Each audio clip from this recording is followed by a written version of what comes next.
അസ്സലാമലൈക്കും. ഇന്ന് ഞാൻ വന്നിട്ടുള്ളത് നല്ലൊരു ഹെൽത്തി റെസിപ്പി ആയിട്ടാണ് കേട്ടോ. അപ്പോൾ വളരെ സിമ്പിളായിട്ട് ഉണ്ടാക്കാൻ പറ്റിയൊരു പലഹാരവും കുട്ടികൾക്കൊക്കെ കൊടുക്കാൻ പറ്റിയ ഒരു പലഹാരം കൂടിയിട്ടാണ്. അതിന് വേണ്ടിയിട്ട് ഞാൻ ഒരു പാത്രം നോൺ സ്റ്റിക്കിൻ്റെ വെച്ചിട്ടുണ്ട്.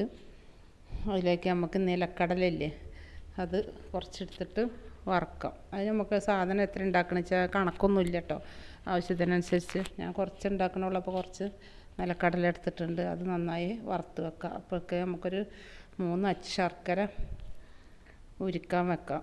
അപ്പോൾ ഇത് കടല വറുത്ത് കഴിഞ്ഞിട്ടുണ്ടെങ്കിൽ നമുക്കതിലേക്ക് ശർക്കര ഉരുക്കാൻ വെച്ചിട്ടുണ്ട്. അത് കഴിഞ്ഞിട്ട് നമുക്ക് ആ നോൺ സ്റ്റിക്കിൻ്റെ പാത്രത്തിലേക്ക് തന്നെ നല്ല അവിലുണ്ടല്ലോ, അത് ഏത് അവിലായാലും കുഴപ്പമില്ല, ഞങ്ങളത് ചുവന്ന അവിലാണ്. അപ്പോൾ ആ അവിലും ഒന്ന് നല്ലപോലെ ഡ്രൈ ആക്കി എടുക്കാം. അപ്പോൾ എല്ലതും എന്നിട്ട് കടലയും അവിലൊക്കെ നമുക്ക് മിക്സിയിലിട്ടിട്ട് ഒരു നല്ലോണം പൊടിയാവരുത്, ഒരു തരി തരിയായിട്ട് പൊടിച്ചെടുക്കട്ടോ. അപ്പോൾ ആദ്യം കടല പൊടിച്ചെടുക്കുക. ഇനി നമുക്ക് അവിലും അതേപോലെ പൊടിച്ചെടുക്കുക. കണ്ട തരി തരിയായിട്ടാണ് കിട്ടിയിട്ടുള്ളത്, അല്ലാതെ നല്ല പൗഡർ പോലെ ആവരുത് കേട്ടോ. അപ്പോൾ നല്ല ടേസ്റ്റുള്ളൊരു സാധനമാണ് കേട്ടോ. ഞങ്ങൾ കഴിച്ച് നോക്കിയതാണ്. അപ്പോൾ അവിലും പൊടിച്ചിട്ടുണ്ട്. അപ്പം ഇനി അത് നമുക്ക് കുറച്ച് വെള്ളം ഒഴിച്ചിട്ട് കുറുന്നനാക്കി കലക്കി വെക്കാം അവിടെ. അപ്പം എൻ്റെ വീഡിയോ ആദ്യമായിട്ട് കാണുന്നവരാണെങ്കിൽ ഒന്ന് സബ്സ്ക്രൈബ് ചെയ്യാനും സപ്പോർട്ട് ചെയ്യാനൊന്നും മറക്കരുത് കേട്ടോ. ലൈക്ക് ചെയ്യുക ഒക്കെ ഒന്ന് ചെയ്യണേ. അപ്പോൾ അതവിടെ നന്നായി കലക്കി വെക്കാം. നമുക്ക്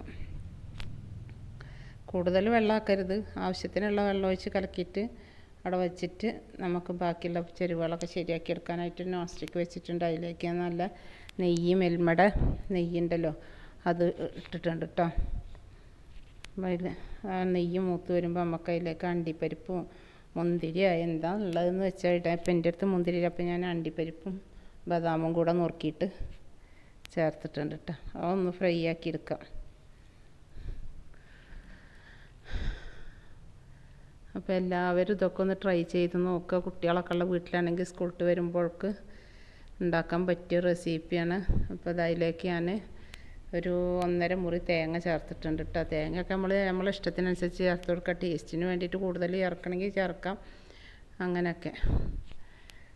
അപ്പോൾ ആ തേങ്ങയും കൂടി നല്ല മൊരിയണ്ട, ഒന്ന് കണ്ട് ആ നെയ്യിൽ കിടന്നിട്ട് ഒന്ന് ഡ്രൈ ആയി കിട്ടണം കേട്ടോ. ആ പച്ചച്ചവ ഒന്ന് മാറി കിട്ടാനുള്ള ഇതിനൊന്ന് ഡ്രൈ ആക്കി എടുക്കാം. പിന്നെ നമുക്കൊരു തരി ഏലക്കാപ്പൊടി ഇടാം. അത് വീഡിയോയിൽ ഇട്ടിട്ടില്ല, അതുകൊണ്ടാണ് ഞാൻ പറയുന്നത്. അപ്പോൾ ഡ്രൈ ആയി വന്നതിന് ശേഷം നമുക്ക് എന്ത് ചെയ്യുക, ഉരുക്കി വെച്ച ശർക്കര ഉണ്ടല്ലോ അതിലേക്ക് ഒഴിച്ചു കൊടുക്കുക. അപ്പോൾ 3 അച്ച് ശർക്കര ഞങ്ങൾക്ക് മധുരം കുറവായിരുന്നു. അപ്പോൾ നിങ്ങൾക്ക് വേണമെങ്കിൽ മധുരത്തിനനുസരിച്ച് കൂട്ടിയെടുക്കാം. അപ്പോൾ ആ ശർക്കരപ്പാനി ഒന്ന് തിളച്ചിട്ട് ഒന്ന് ഈ തേങ്ങയുടെ കൂടെ ഒന്ന് മിക്സായിട്ട് വരണം. ആ സമയത്ത് നമ്മൾ കലക്കി വെച്ച അവിലിൻ്റെയും കടലൻ്റെയൊക്കെ പൊടിച്ച് കലക്കിയതുണ്ടല്ലോ, അതും കൂടെ ചേർത്ത് കൊടുക്കാം. എന്നിട്ട് ലോ ഫ്ലെയിമിൽ വെച്ചിട്ട് ഇതിങ്ങനെ നമുക്ക് ഇളക്കിയിട്ട് എന്ത് ചെയ്യണം, സാവധാനം ഇളക്കിയിട്ട് അതിലത്തെ വെള്ളമൊക്കെ വറ്റി ഡ്രൈ ആയി കിട്ടണം. ഡ്രൈ ആയിച്ച് നല്ല ഡ്രൈ ആവണമെന്നില്ല. ഒരു തരി ഉപ്പും കൂടെ ഇട്ട് കൊടുത്തിട്ടുണ്ട്, മധുരമൊക്കെ ബാലൻസ് ചെയ്യാൻ വേണ്ടിയിട്ട്. കുറച്ച് നെയ്യും ചേർത്ത് കൊടുക്കുക. എന്നിട്ട് ഇങ്ങനെ ചട്ടിയിൽ നിന്ന് ഇങ്ങനെ വിട്ടു പോരുന്ന പരുവത്തിലാവുന്ന വരെ നമ്മൾ മെല്ലെ ഇളക്കി റെഡിയാക്കി കൊടുക്കണം.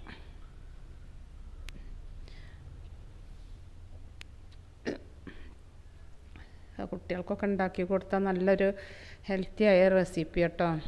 മക്കൾ കഴിക്കും ചെയ്തോളും, നല്ല ടേസ്റ്റ് ഉണ്ടായിരുന്നു.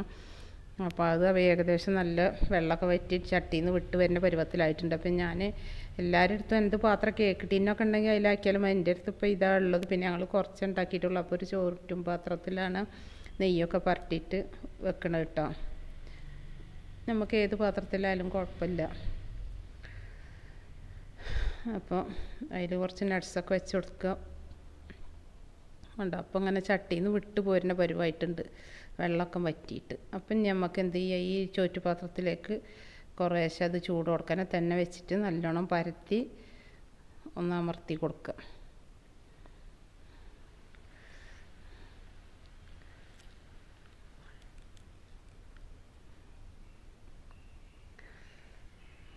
ആ ചൂട് കൊടുക്കാനെ തന്നെ നല്ല അമുക്കി ഇതാക്കിയിട്ട് വെച്ച് കൊടുക്കുക.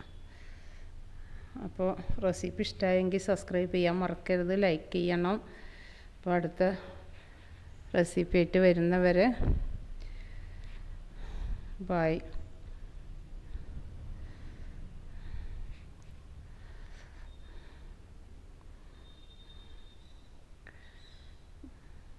അപ്പോൾ ഇത് കുറച്ച് നേരം തണുക്കാൻ വെക്കണം കേട്ടോ. ഫ്രിഡ്ജിലോ വേറെയുള്ളതൊന്നും വേണ്ട, പുറത്ത് തന്നെ വെച്ചാൽ മതി.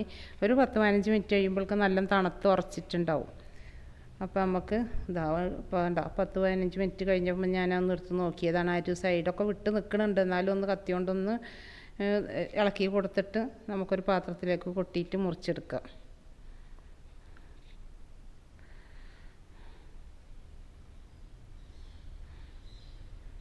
ഹലുവയുടെ പാകത്തിലായിട്ട് വന്നിട്ടുണ്ട്. നല്ല ടേസ്റ്റ് ഉണ്ടായിരുന്നു കേട്ടോ. ഞങ്ങൾ കഴിച്ച് നോക്കിയിട്ടാണ് പറയണത്. ഇത് 2 ദിവസം മുന്നേ എടുത്ത വീഡിയോ ആണ്. ഇടാൻ സമയം കിട്ടാത്തതുകൊണ്ടാണ്. അപ്പം എന്നാണ് ഇടണുള്ളൂ. സാധനം ഞങ്ങൾ ടേസ്റ്റ് നോക്കി, നല്ല ടേസ്റ്റ് ഉണ്ടായിരുന്നു. എല്ലാവരും ചെയ്ത് നോക്കുക. സാധനം ഇഷ്ടമായെങ്കിൽ സബ്സ്ക്രൈബ് ചെയ്യാൻ മറക്കരുത്.